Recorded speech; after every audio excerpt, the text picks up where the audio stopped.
Kingdom Come Deliverance 2 is more than a mouthful, it's a great game. But it's not perfect. As my friend put it, this game is a rough gem. There's a lot that I love about it, but there's some stuff that's just really cluunky. But let's start off with something simple, the exploration. This world is very grounded, and as such, you're not really going to end up finding any big points of interest while you're out exploring. It's more so the dynamics of the world that make the game interesting to me. Like wandering down a road and stumbling upon some bandits that are in the middle of robbing somebody. Do you help the person? Do you sneak past the bandits and ignore it? Or do you kill the bandits and then rob the victim yourself? The game will constantly give you little choices like this, allowing you to decide the outcome as you see fit. It never once forced me into being a good guy or a bad guy. And what's even more impressive is as you're going through the main story, you'll also be presented with similar choices, even allowing you to kill off main characters. It's not like it's going to end up changing the overall plot by any means, but these characters might have otherwise helped you throughout the rest of the game, sometimes even giving you tips to make quests easier.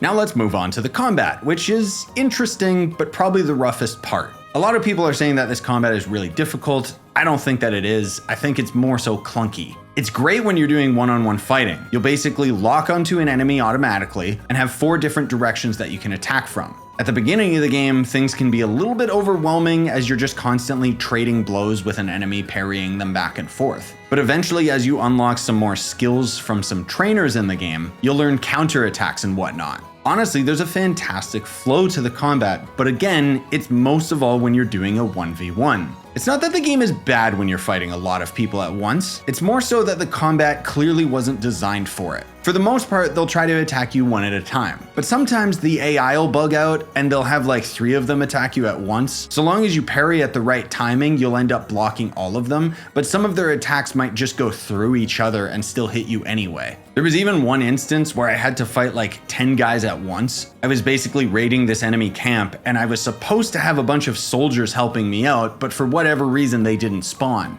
I'll just say that that was rough and honestly made me almost quit the game. Aside from that though, I think one of the most impressive parts of this game is the NPCs. They do a very good job making them feel like real people. For starters, every character in the game has a day-night cycle. A night watchman will be in bed during the day. Shopkeepers will lock their stores after hours. And so long as nobody spots you, you can get away with pretty much anything in this game. Even murder. The pickpocketing, lockpicking, all of that stuff is all presented as a weird little mini game. They're not great, but they are fun. And throughout the game, you'll also level your persuasive skills, allowing you to haggle shopkeepers for a lower price or get out of trouble by intimidation. I think one of the best examples of the AI is the fact that you could steal someone's clothes in the middle of the night, and if they see you during the day, they'll know that it's their clothes. But NPCs will eventually forget any crimes that you've done in a town so long as you left them long enough. And the reputation system can end up being pretty invaluable,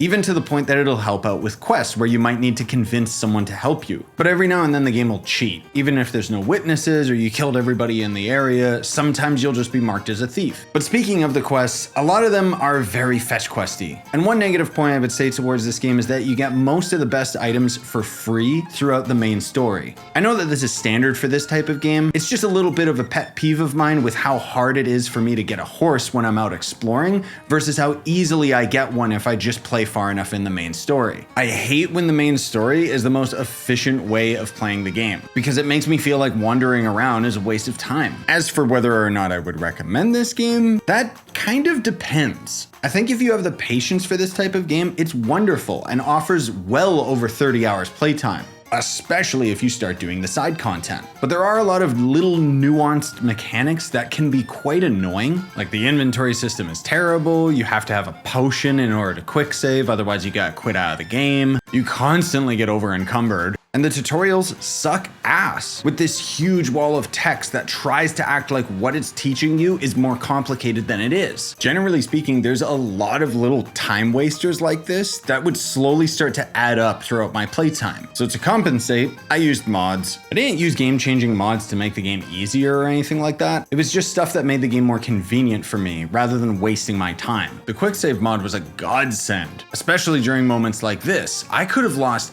hours of my time. My point being is if you're going into this expecting a huge action-packed RPG, then you might want to stay away. Where this game's beauty lies is taking it slower. appreciating the countryside, learning about the citizens. I didn't do any of that because I was too busy killing everyone to stave off boredom. In a way, I feel like Kingdom Come Deliverance 2 is a return to the old school RPG. The world itself is not nearly as interesting as Skyrim's, for example, but the amount of freedom that you have in this game to do what you want is something that's missing from Western RPGs and why Kingdom Come felt so fresh. I have never wanted a Morrowind remake more. I miss the days when you could kill a mainline character and it wouldn't softlock you.